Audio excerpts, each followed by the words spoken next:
नमस्ते साथीहरू, welcome to my channel Narayan Khadka.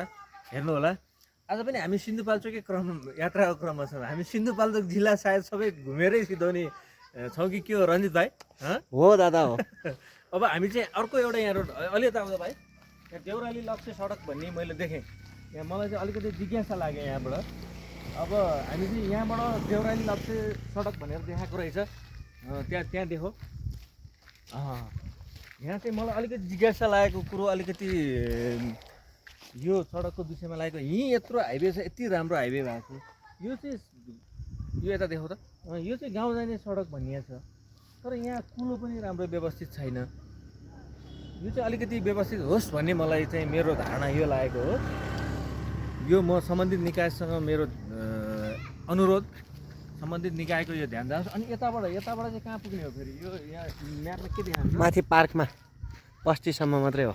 लक्ष्य देउराली चौतारा सडक। यो त हामी त देउराली भन्ने ठाउँमै रहेछौँ त, होइन? हामी देउराली भन्ने ठाउँमा छौँ अहिले चाहिँ। साथीहरू, हामी देउराली भन्ने ठाउँमा छौँ। देउराली भन्ने ठाउँमा छौँ। यतापट्टि चौतारा जाने हाइवे। हामी सिन्धुपाल्चोक चौतारा त चौताराको हाइवे अलिकति देखाइदियो। हामीले अस्ति उहाँबाट देखाएको थियौँ, बन्देउबाट देखाएको थियौँ। बन्देउबाट चौतारा जाने हाइवे देखाएको छ। आज हामी देउरालीबाट चौतारा जाने हाइवे देखाउँदैछौँ तपाईँहरूलाई। साथीहरू, चौतारा जाने हाइवे यो रोड त यतापट्टि छ, सायद यताबाट कता पुगिन्छ यहाँ त खासै। देउराली नयाँ गाउँ। नयाँ गाउँ यहाँ पनि, यहाँ त बोर्डर यता देखाउँ आऊ। ल,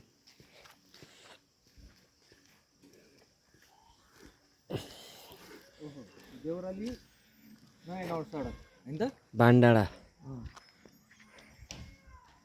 देउराली नयाँ गाउँ सडक यहाँ सोधौँ न दादाले इन्टरभ्यू लिउँ। दाइ, यो बाटो कता पुगिन्छ हामी? यो बाटो तपाईँको त्यहाँ यहीँ भान्डाडा, त्यसपछि साँगाचोक निक्लिन्छ, उल्टा देउरालीबाट नयाँ गाउँ। कति टाढा छ यहाँबाट? यहाँबाट 2 किलोमिटर भएपछि गाउँ भेटियो। ए 1 किलोमिटरबाटै गाउँ सुरु भयो। गाउँ घुम्दै घुम्दै तपाईँ यहाँ सुकुटी पनि निक्ल्यो। यसलाई चाहिँ ठ्याक्कै सुकुटी पनि निस्किन्छ यहाँबाट। ल आदरणीय साथीहरू, यहाँबाट सुकुटी पनि निस्किने कुरा चियरे निस्किने रहेछ। छिर्छ। यो चोकलाई चाहिँ तलको अब जुन अरनीको हाइवे मार्ग भेटिसकेपछि जहाँ पनि पुगिएन, तातो पानी। यो चोकलाई चाहिँ देउराली चोक। देउराली स्पेसली। अनि के छ यहाँको स्पेसल यो देउराली भन्ज्याङ नाम रहेको एउटा कुनै केही त्यस्तो विशेषता केही छ यहाँको बारेमा? केही पनि छैन, त्यस्तो छैन है? ल ठिक छ, त्यस्तो खासै त्यस्तो रहेछ। अब देउराली हजुर यसो बस्ने अनि पहिलाका बुढापाका अनुसार अब सानो चौतारी जस्तो देउराली शीतल ताप्ने क्या। शीतल ताप्ने। अहिले पनि अब यस्तो राखिएको छ नि त, हावा खाने ठाउँ। अहिले यात्रु प्रतीक्षालय अहिले बन्यो यी। हजुर। अब पहिला त शान्तिनो यसो छाप्रो हुन्थ्यो नि त। हजुर यहीँको? म भनौँ यहीँकै भन्नु पर्यो। यो अब हजुरको शुभ नाम? मेरो भगवान गिरी।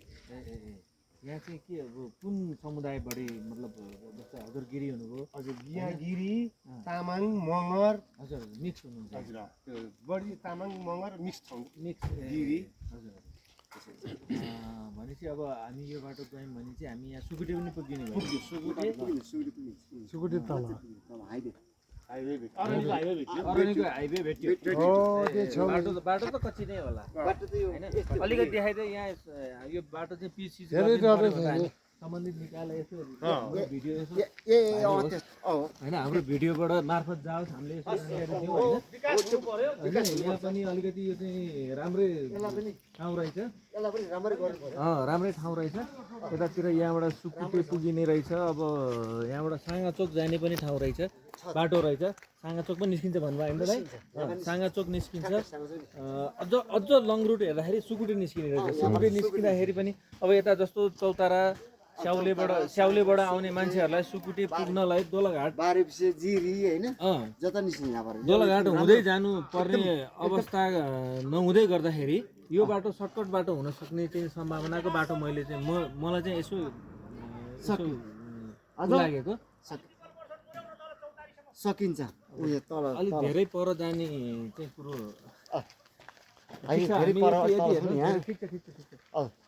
यसलाई अलिकति राम्रै चाहिँ होइन हामी व्यवसाय चाहिँ- चौताराबाट आउने चौतारा स्याउलेबाट आउने जुन हाम्रो यात्रुहरू हुनुहुन्छ उहाँहरूको लागि चाहिँ यो बाटो अलिकति सर्टकट होला कि जस्तो लाग्छ छन् त तल चौताराबाट पनि छ होइन छ तर यो बाटो अझै सर्टकट हो कि यो सर्टकट हो बाटो हो त्यहाँबाट भन्दा अझै यो सर्टकट यो देउरा चोकबाट होइन यसलाई चाहिँ अझै पुरा सुक्रिया राम्रो बनाइदिन सकिन्छ के कति सकिन्छ कसरी सकिन्छ कुन हिसाबले सकिन्छ यहाँका चाहिँ स्थानीय सरकार सम्बन्धित निकायले एकदमै चाहिँ राम्रोसँग ध्यान पुऱ्याइदिनु भयो भने अझ पनि यसलाई पनि अझै राम्रो बन्छ अझै राम्रै हुन् एकदम राम्रो हुने जस्तो देखिन्छ यति चाहिँ पहिला बनाएकै हो होइन अब अहिले नजाउँ होला है यहाँबाट ठ्याक्कै हाइवे तल निस्किन्छ होइन ल धन्यवाद दाइ है त? हजुरलाई है हजुर हजुर ल ठ्याक्कै अब ठ्याक्कै हामी निस्कियो ठ्याक्कै देउरा चोक हो अहिले हामी देउरा चोकबाट होइन ट्याक्क चाहिँ यो सुक्रे निस्किन्छ हजुर चौतारा जानु यहाँबाट मिल्छ होइन यो ठिक्कै राम्रो बाटो छ एकदम एकदम ल यसलाई चाहिँ यो पनि बाँकी रहेको भएर देखाएको मैले अनि त्यस्तो उता होइन अब होला अर्को योभन्दा वैकल्पिक बाटो योभन्दा राम्रो बाटो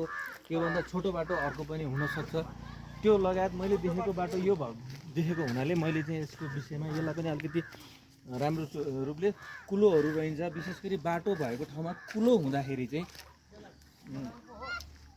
कुलो भयो भने चाहे त्यो पिच होस् नहोस् जेसुकै होस् हामीले सामान्य ग्राभेल गऱ्यौँ भने पनि कुलोलाई व्यवस्थित गर्न सक्यौँ भने बाटो चाहिँ राम्रो हुने अवस्था चाहिँ देखिएको छ देखिन्छ जहाँ पनि यहाँ मात्र नभइकन अन्य कुनै ठाउँमा पनि यहाँ चाहिँ कुलो रहन्छ बाटोमा अलिकति राम्रो छ देख्नु भाइ कहीँ कुलो रहन्छ क्या यो बाटोमा नाली काटेको छैन सर हो त्यही त नाली छैन पानी परेपछि नाली काट्दै भने बाटो हिलो हुँदैन थियो हिलो मात्र होइन बाटो पनि जोगिन्छ जोगिन्थ्यो अब यो बाटोको यो कुलो रहन्छ अहिले विशेष पहल यसलाई विशेष ध्यान दिनुपर्ने कुरा चाहिँ के रहेछ भने बर्खा आइरहँदै गर्दा बर्खा नजिकै नै छ त्यही भएर कुलो चाहिँ बनाइहाल्नु पर्ने अवस्था तत्काल चाहिँ बनाउनु पर्ने अवस्थाको मैले देखेको चाहिँ कुलो बनाउनु पर्ने यसको अवस्थादेखि नाली बनाउनु पर्ने रहेछ र सम्बन्धित निकायको ध्यान जाओस् यसमा यो नभइकन अब अरू यहाँको रमणीय विषयमा अलिकति म सामान्य विषय रमणीय विषयहरू कुरा गर्छु थियो हेरौँ यहाँको हरियाली वातावरणले त यत्तिकै मनमोहक बनाउने छँदै नै छ प्लस यहाँको यो शीतलता आहा गर्मीमा म पसिनै पसिना भइरहेको छु मेरो भाइ झन् धेरै पसिना भइरहेछ अघिदेखि तर यो शीतल आहा यहाँको शीतल मनमोहक होइन यहाँको शीतल आहा ल एकदम राम्रो छ अब यहाँ जङ्गल हेरौँ हामी सल्लाहहरूको जङ्गलमा छौँ सल्लाहको विषयमा पनि अलिकति जानकारी दिन्छु ल आउने यहाँहरूलाई सल्लाहको विषयमा यो विशेष गरी सल्लाहको